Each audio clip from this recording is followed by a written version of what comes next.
Potongan video memperlihatkan dugaan tindak kekerasan dosen kepada mahasiswa yang tengah berdemo viral di media sosial.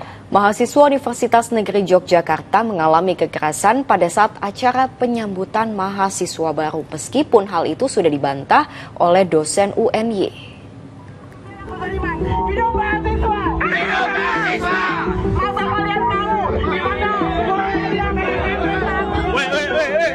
Inilah potongan video yang memperlihatkan keributan antara mahasiswa dan dosen saat penyambutan mahasiswa baru di Universitas Negeri Yogyakarta pada 5 Agustus lalu.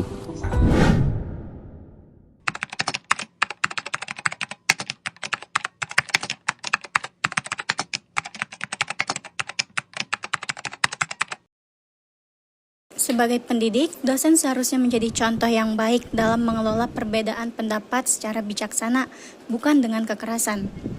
Pendidikan yang sehat membutuhkan suasana yang aman dan penuh penghargaan, di mana semua mahasiswa merasakan bebas dalam menyampaikan pendapatnya, tanpa takut adanya intimidasi atau kekerasan. Tindakan seperti ini merusak esensi dari pendidikan itu sendiri, di mana membutuhkan pemikiran dan dialog kritis. Saya sangat mengapresiasikan pendekatan Pak Ihsan dalam mata kuliah PIP di kelas 1A yang terbuka dalam kritik dan masukan terhadap mahasiswa.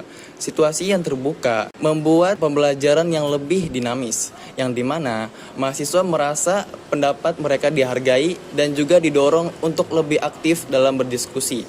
Hal ini membantu sekali dalam pembelajaran mahasiswa. Tidak hanya itu, dan juga membantu dalam mengembangkan keterampilan berbicara dan juga mengembangkan mereka dalam berpikir kritis. Dalam diskusi yang terbuka, Pak Ihsan juga berhasil untuk membangun pembelajaran yang lebih dalam secara partisipatif dan juga interaktif. Kekerasan fisik dari seorang dosen terhadap mahasiswa dapat menciptakan trauma dan ketakutan yang pasti mengganggu proses pembelajaran. Mahasiswa yang seharusnya aman dan nyaman untuk menyampaikan ide justru merasa terancam dengan adanya tindakan yang tidak beralasan ini.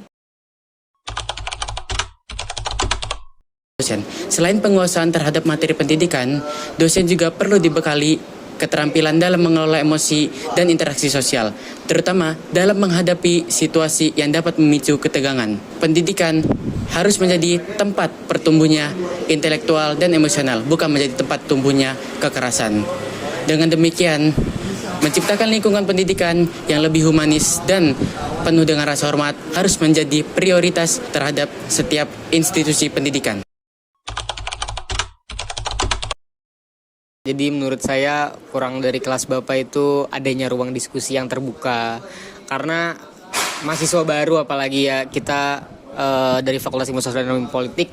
Jadi menurut saya PIP itu adalah landasan yang penting bagi kehidupan kita sebagai mahasiswa untuk mengerti apa sih yang terjadi pada politik Indonesia saat ini, apa landasannya, dan juga tidak dipungkiri bahwa politik itu juga butuh ruang diskusi, Pak. Tapi saya merasa bahwa ruang diskusi di kelas kita itu kurang ada keterbukaan.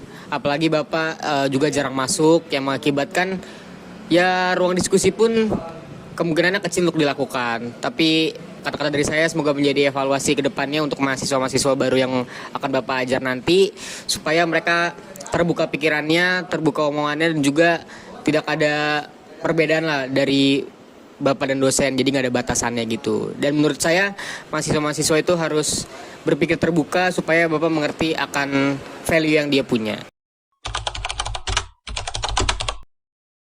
Harapan kami ke depannya di proses pembelajaran pengantar ilmu politik, semoga Pak Ihsan dapat membantu menciptakan suasana kelas yang lebih hangat dan lebih menyenangkan lagi. Dengan suasana kelas yang menyenangkan, mahasiswa dapat melakukan diskusi dengan mendalam karena mereka dapat menyuarakan pendapatnya tanpa adanya rasa takut. Mereka dapat menyuarakan pendapatnya dengan percaya diri. Suasana belajar yang seperti ini dapat menciptakan suasana kelas yang lebih inklusif dan lebih produktif. Pak Ihsan dapat memulainya dengan metode ice breaking atau dengan menanyakan pertanyaan yang simpel untuk memulai pembelajaran. Pendidik, dosen seharusnya menjadi contoh yang lupa.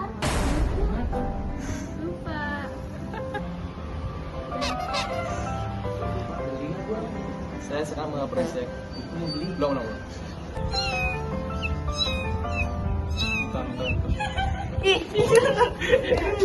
Lama.